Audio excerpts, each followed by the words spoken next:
Welcome back to another video. Today I am comparing 3 watercolor papers that are 3 different price points. I have this watercolor mid-range paper. My pencil option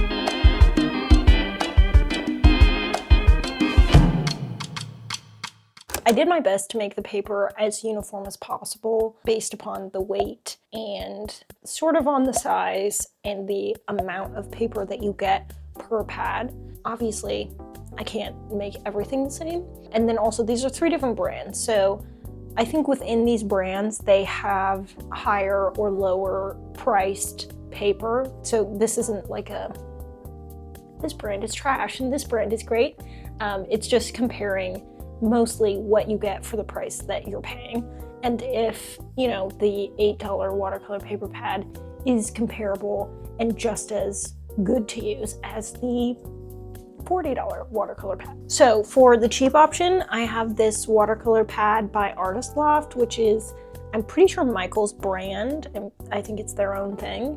But this is the one that they mark as 2 artist level.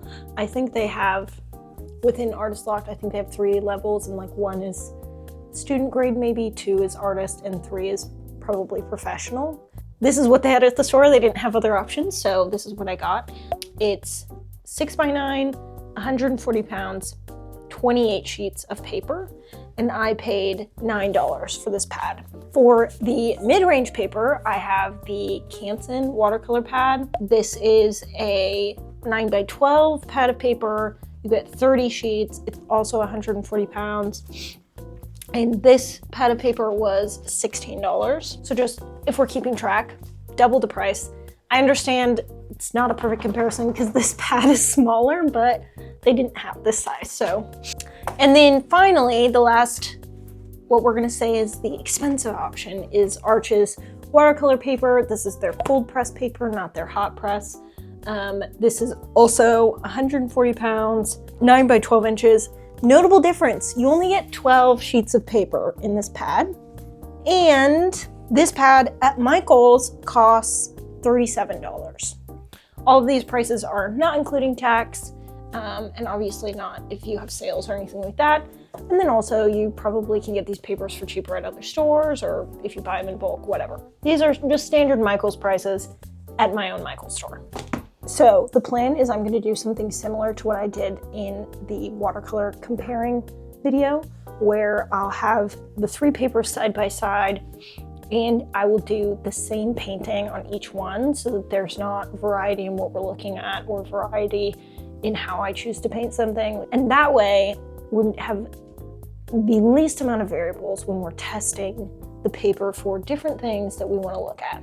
Okay, obviously I'm not a professional artist, and I'm also not a scientist, but I've put together a list of 3 things that I'm looking for with each of these papers, kind of as like my metrics for testing. So the first thing I'm looking at is how each paper holds up to a lot of water being put on it. I don't use a lot of washes in my work, but I do think it's an interesting test how the paper can handle a lot of water being put on it at any given time, and also how it handles blending colors together smoothly and stuff like that. I think that's important with watercolor paper. The second thing that I'm going to be looking at is how easy it is to add detail, whether it's a detail brush with more watercolor going over the top of my first layer, colored pencil, or even ink. Obviously, there's going to be some variety in texture with this paper and how the paper is made and treated. So I'm going to look at how easy it is to add those details, if I find it frustrating at all, or if it feels like there's almost a limit to how much detail you could add. Number 3, I'm gonna be looking at how it dries. So if there's any sort of buckling or warping or funny business, I guess. And then also kind of within this criteria is how it handles artist tape used to tape it down. So obviously I'm gonna try and treat all of the paper the same. So I'm gonna try and use the same amount of water, treat it the same, the picture's gonna be the same, so there's minimal variables outside of each paper being different. Okay, so we got our 3 criteria, we have our 3 types of paper we're testing out. let's get to work. Also, I forgot to mention that since the cheapest pad is smaller, I think I'm gonna cut everything down to size actually, I don't even think I'm gonna do this big. I think I'm gonna cut this in half and then cut the same size piece from the other 2 pads. So the size is also uniform. Not that that changes how the paper behaves a lot, but I think it's helpful visually for all of the pieces to be the same size.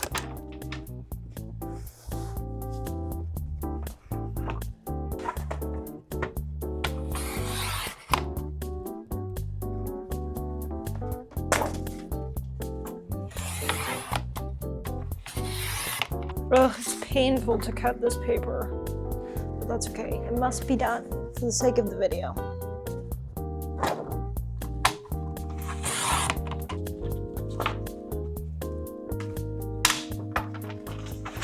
Okay, so just like I did the last time I did a comparison thing like this, I went ahead and drew my composition on my iPad. Then I'm going to trace it onto each of the papers so that the composition is as uniform as possible. So I just have this little orange cutie. I think what I'm going to do is a blue wash for the background, and then the fruit will be orange, and then we'll have green for the stem and the leaf, which I think will have a little bit of variety, and that way I can test the kind of amount of water that you can really saturate the paper with.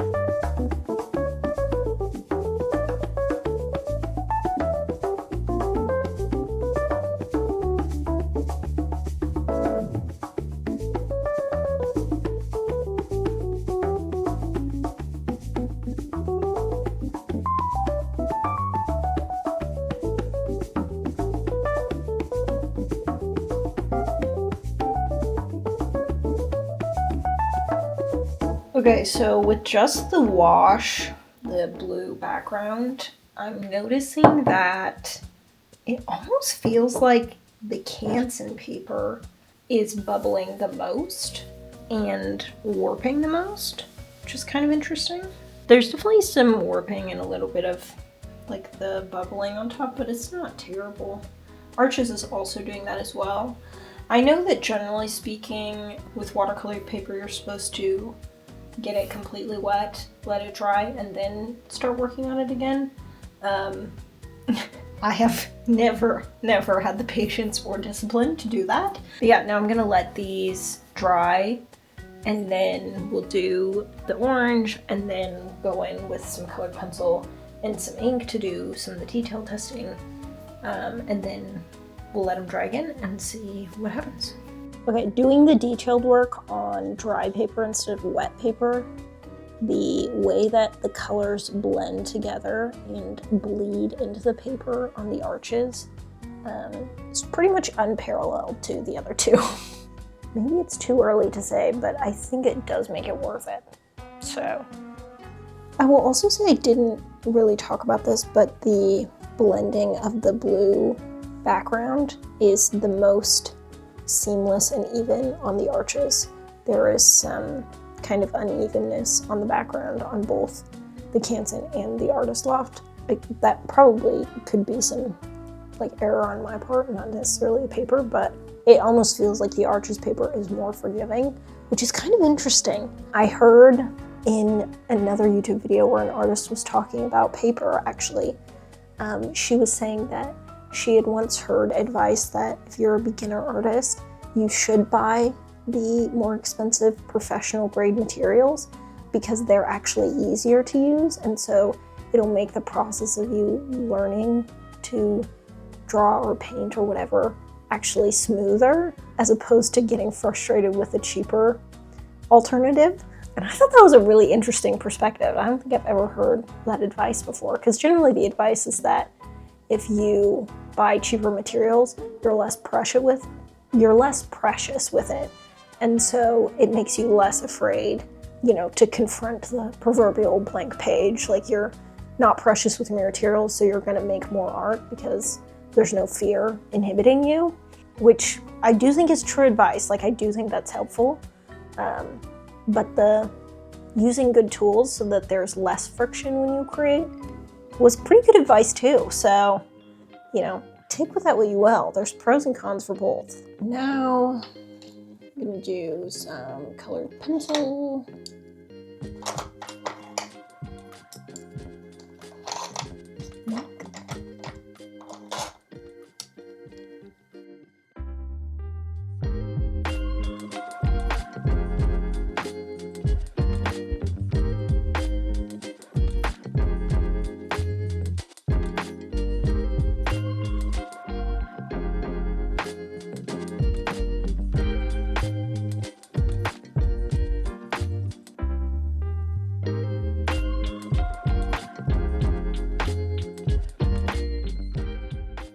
Okay, with doing the colored pencil, the Artist Loft paper had a very distinct texture to it that I don't think made it hard to like do colored pencil, but you're just gonna see that texture if you're adding colored pencil. This Canson paper is much, much smoother. Generally speaking, for artists, that's a con. Like, I think in like traditional, like fancy watercolor art, that's a bad thing. But for me and what I do, I like the texture. In case you can't tell from the video, I am not the expert. I'm just experimenting and learning. And you guys get to watch me experiment and learn. I'm trying to make it match that one, and I feel like I'm doing a bad job. Oopsie.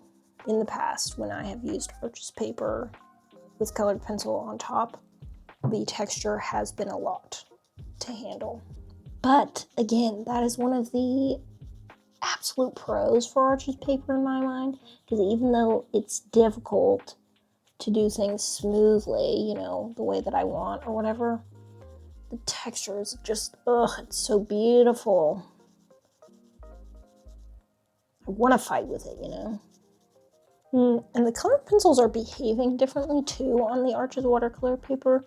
Like, for instance, this mineral orange color over here on these two did not come out as dark as this is coming out. So that might be another pro for the Arches column, in that your colors, whether it's paint or another medium, are going to come out richer and more saturated. So that's kind of interesting. I, of course, am trying to do this very evenly, but I think I'm instinctually spending more time on this one over here. Which is not fair for the comparison. I should have like set a timer or something, then it would have forced me to spend the most amount of time on each one. Or what am I saying? The same amount of time on each one. Okay, this is the stuff that I struggle with a little bit when I use colored pencils on the Arches paper, is that if I want to get a crisp line, it's really hard because the texture is so prominent.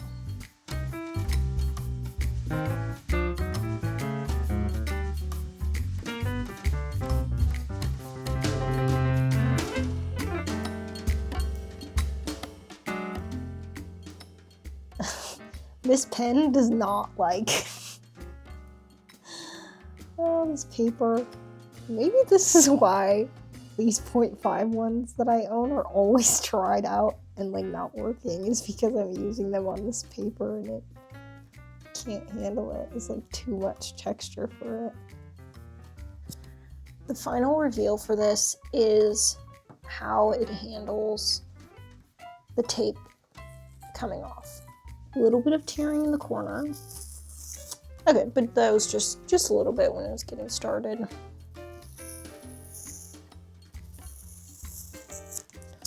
Perfect, beautiful, and clean edges as always. Okay, the Canson paper. Oh, there's definitely some ripping up here in the corner. And some ripping along the edge too. Ooh, better on the bottom though. Maybe that's because of how I took it off on the top. I was kind of pulling straight up. But there is a little bit of fuzziness. Okay, the Artist Loft one did so good. There wasn't even ripping in the little corner where it starts. I think that might have been the best peel. Okay, it's the next day. Everything is dried and observed and looked at. Okay, so for our three criteria, I decided I would put them in order of which one is the best to worst, or my least favorite, or whatever.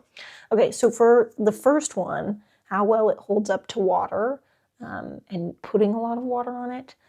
Obviously, number one was Arches. It handles it the best.